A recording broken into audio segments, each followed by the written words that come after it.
Hello, how are you? You look good today, and you've arrived in good timing too, because today we're going to look at every sex difference in Pokemon. And rather than just listing them like some lazy person just getting information off of Bulbapedia, let's actually explain why each sexual difference is there. To start though, you should learn about the term sexual dimorphism. It's a term used to describe animals that have different traits depending on their sex. The easiest examples are animals like peafowls and deer, and in most cases, these differences are for a good reason.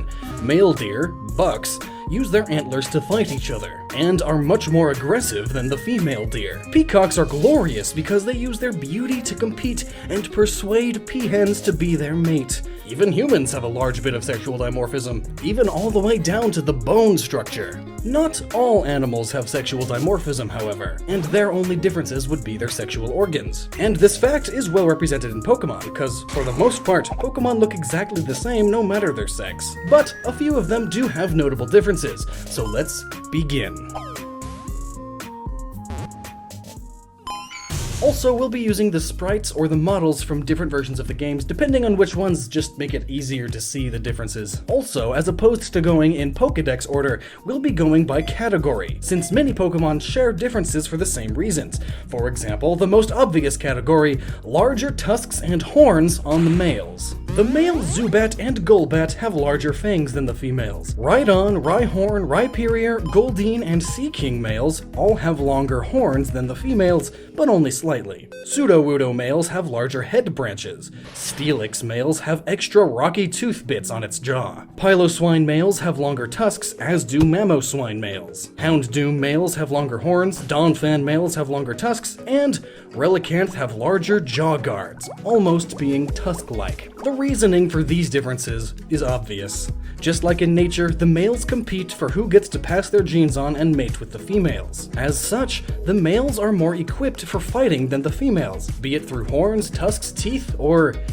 branches. Real-world examples of these are deer, elephants, goats, elk, kudu, nyala, moose, walruses, narwhals, and pretty much every animal with either tusks or horns. There are some animals where the males and females both have equally sized horns or antlers, but those are in the minority. Gligards get unique, but with the same idea. The stingers on the males are a bit bigger. This follows the same fighting logic as before, but isn't reflected in real scorpions. The way to tell the difference in real scorpions is how wide they are. Females are wider. But when it comes to males fighting over females, no Pokemon seems to do it more than the Garchomp line. Gible, Gabite, and Garchomp males have these slits in their fins. Their fins aren't any bigger, but they all have these slits. When it comes to real sharks and even orca whales and dolphins, the dorsal fins over time, due to how much they stick out, get damaged and scar as they fight more and more. And male sharks fight a lot more than female ones, since the males fight over females. Moving on to the next category, males don't only have larger parts for fighting. Oftentimes it's for other reasons, like survivability,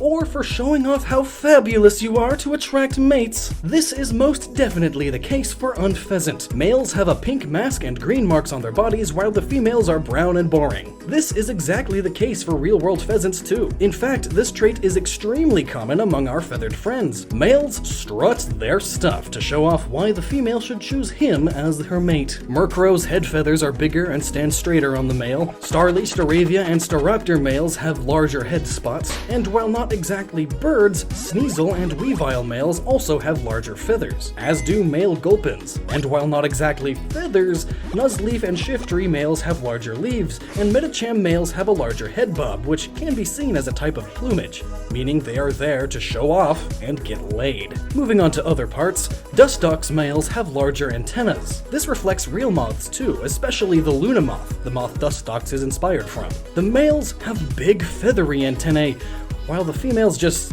have antennae. The reason for this is so the males can smell the pheromones given off by the female up to a mile away. All the better to smell you with, my dear. This could also be the case with Ledyba and Ledian. The males have larger antennae too, but in Ledyba's case, they also look a bit like horns, and since this line is known for fighting, they likely use their antennae as horns too, hence the males having even bigger ones. Polytoad and also Toxicroak males have larger cheeks, also known as vocal sacs. Male toads and frogs use these to sound deeper, both to intimidate each other and to sound out their low mating call. Octillary males have larger suction cups on their tentacles, which also reflects real Octopodidae. While on real octopus, not every suction cup is larger on the males, a few of them near the base are. These are primarily used for fighting other males, and also for showing off to females. Look at my large suction cups, baby. Don't you love my tentacles? Torchic males have the tiniest sexual difference of any Pokemon. They have this 1 pixel tiny little speck on their butts. The difference between male and female Torchics does get more obvious when it evolves. Combuskin males have larger head feathers, and the same goes for male Blazikins. The head crest is longer. This matches up with the chickens bred for cockfighting, especially the Taiwanese cockfighting roosters, as only the roosters, or the males, will do the fighting, and as roosters, they have longer head crests. Plus, the Thai roosters bred for cockfighting stand much more upright than your traditional rooster, hence Blaziken being completely upright. What about that little speck on Torchic? Well, both in cockfighting breeding and breeding chickens for meat and eggs, it was originally very difficult to tell the sex of the chicks. You would have to take care of all of them, and then separate the hens from the roosters once they were old enough to tell the difference. But it would sure be a lot nicer to be able to tell the sex of them from hatching, and that's exactly what all the chicken farmers thought. So, they did their selective breeding and genetic manipulation for centuries. And now, male chicks have 1 or 2 little feathers on their wing that are slightly longer than the rest. And that's how you tell the difference. An extremely, completely unnoticeable if you're untrained to look for it, difference. Just like that 1 tiny little speck on Torchic. A minor difference that's there, and most people won't notice it. Until you point it out to them, of course. So yeah, the more you know. Wooper males have 2 sets of gill branches, and Quagsire males have larger back fins. In the case of Wooper, axolotls naturally don't have any difference in sex beyond the females having a bigger cloaca. However, when it comes to behavior, males do a lot more fighting. The gill branches are a form of plumage to intimidate the other males and to show off to females. But also, axolotls in general have an amazing healing ability, and can regrow limbs and even brain matter and jaws with no visible scarring. So this soft tissue sticking off the side of its face is likely ripped off a lot if they're constantly losing limbs all the time. So males having it regrow back bigger may be something the Pokemon Company thought of while making this design decision. Quagsire though, there really is no other explanation for this beyond more plumage for showing off to females. Japanese giant salamanders have no difference between the sexes besides the whole body size thing. So plumage, it's loose, but it's possible. And combining the last 2 categories of bigger horns and bigger other parts, we get to the Nidos. The Nidoran line is perhaps the most famous example of sexual dimorphism in Pokemon. The differences are obvious, and the 2 Nidorans even evolve into completely different Pokemon, though they are still counterparts to one another. Being more monster-like, though somewhat based on rhinos, they don't have much in the real world to compare them to. But the differences do seem clear enough. Nido King and the whole male side of the line have much larger horns and more spikes all over their bodies, arguably more armor as well. Clearly, the males of this line often fight, defending their territory and their families, while the females protect their young directly. Having more fat stockpiles also helps them while pregnant and producing milk for their young. I also have a huge video going into more detail about Nidoqueen right here. Check it out. Wow. It isn't always the males that are bigger or have bigger traits, however. In some species, it's the other way around. Most commonly, this is found in insects and fish, as is the case with Scyther and Scizor. Females have larger abdomens, specifically. And when it comes to real mantises, this is obviously the case. Kricketot females also have larger bodies, specifically around its neck. Considering that Kricketot and Kricketune are both based on fancy musicians or fancy orchestral conductors, the bigger neck piece may also be a reference to a fancy boa, or the large, puffy fur collars upper-class women wear when going to such events. Now, generally speaking, female fish tend to be larger than the males. This is also the case with Finneon and Luminion, though the females here are only larger in the fins. And being based on freshwater butterfly fish and betta fish, this isn't quite accurate. In these species specifically, the males actually have the larger fins, as a form of plumage, just like birds. So when referring to fish in general, yes, Infineon and Luminion are accurate, but when it comes to the prettier, plumagier fish that they are actually based on, the opposite is true. I'll give Game Freak a pass on that. Even though this isn't even the only mistake Game Freak has made involving larger females. Numal and Camerupt females have larger humps, which isn't the case at all for camels. Male camels in general have bigger everything, even humps, and even in proportion to their body. That's strike 2 for Game Freak, oh! Next, let's talk about fur. Ursaring females have more fur on their shoulders. While in general grizzly and sun bear males are larger, the females lose the most weight over winter since they give birth and then feed their babies with milk. So, upon exiting their den in spring, they have the appearance of having much more loose skin and much more fur,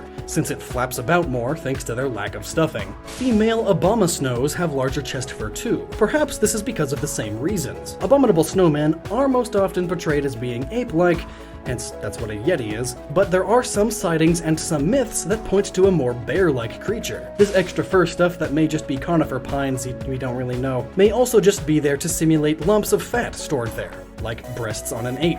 Though in the case of abomasnow being a conifer tree, it may be storing pine cones there. Larger pine cones are the female pine cones after all. There is also pyroar. The males have large manes and the females have more tan fur. They also have differently shaped tails. The difference here is obvious. They are based on lions, another famous example of real-world sexual dimorphism. Lions' manes are theorized to be mostly for show. The size and cleanliness of the mane shows the fitness of the lion.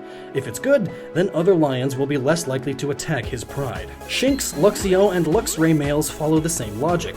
The males have larger manes and more darker fur in general. Hypno is really interesting. Hypno females have longer neck fur, but why? Well, Drowsy and Hypno are based on the tapir. Drowsy more so for sure, and then Hypno gets a bit of a goblin or other fey creature in there. Specifically, this could be a Baku, a yokai dream eater that shares the name with what tapirs are called in Japanese. Baku. But what some have claimed is that Hypno is also inspired by Amit, an Egyptian guardian and another heart and soul eater that is part crocodile, part lion, and part hippo. Tapirs are somewhat hippo-like, and Amit shares the two-colored body aspect of tapirs as well. Plus, it has a male lion's mane, despite being entirely female.